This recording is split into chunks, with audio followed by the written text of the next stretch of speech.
ശരിക്കും ഈ ആൾക്കൂട്ടം ഒരു പ്രശ്നം തന്നെയാണെന്ന് ആളുകൾ പറയുന്നുണ്ട്.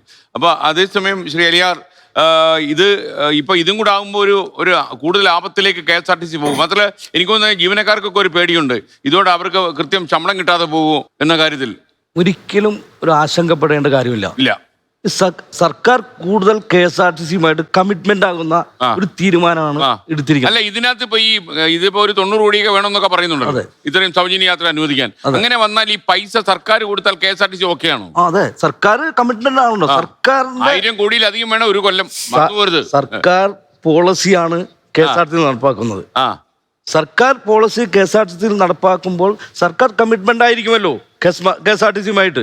ജീവനക്കാരുടെ ശമ്പളം, പെൻഷൻ, ആനുകൂല്യങ്ങൾ കൃത്യമായി കിട്ടുന്ന നിലപാടുമായിട്ടാണ് സർക്കാർ പോകുകയുള്ളൂ.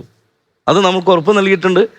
അതുപോലെ അത് അങ്ങനെ മുന്നോട്ട് സന്തുഷ്ടരാണോ? അതെ, അല്ല, ഞങ്ങൾ അത് ഗവൺമെന്റ് പോളിസിയാണ്. ഗവൺമെന്റ് നിങ്ങൾ സന്തുഷ്ടരാണോ? സന്തുഷ്ടനാണ്. INTUC യൂണിയൻ അതെ, സർവാത്മന സ്വാഗതം ചെയ്യുന്നു.